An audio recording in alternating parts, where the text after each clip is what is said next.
He talks about the Framingham study, where the persons who had total cholesterol levels of 260 and above had 4 times the risk of cardiovascular events than the ones who were at 220 or below.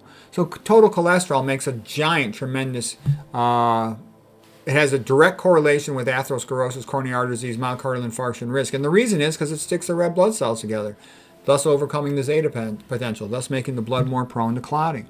Plus, these are people eating higher fat diets, more animal protein. They're also going to be likely more prone to leaky gut with all the amyloid clotting that goes with that. Ancel Keys' study in Minnesota started in 1947, confirmed the results of the Framingham study. Patients who had maximum total cholesterol 200, so 200 or less, in comparison with those of 220 to 240, were found to have 2.5 times less heart disease. Okay. All major population studies provide evidence of the correlation between cholesterol level and heart deaths.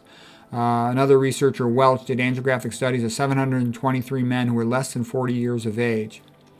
Half had 2 main coronary arteries or more closed, and the relationship about the amount of arterial closure to total cholesterol level was identical, essentially identical to that of the Keys, Minnesota study.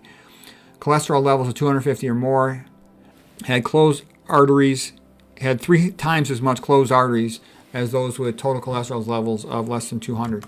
So it's totally useful and it's totally valid, and you should want to know that. Anybody who tells you otherwise on the internet, they're BSing you. And this is like McDougall had said. McDougall had said a lot of people challenge him on nutrition, and no one should challenge him on nutrition unless they've at least read Kempner and read Pritikin. And I would agree with that. You really can't have a sense of the history of nutrition unless you know about Kempner and Pritikin. And Pritikin did a fantastic job of summarizing all this research. He summarizes it in his books. He's summarizing it in this paper. In his books, he goes into more detail. It's nice because he's got all the references too, so you can see all this stuff. So that's the end of part 1 of the Pritikin papers. I'm going to continue on with at least a part 2, maybe a part 3 on this paper.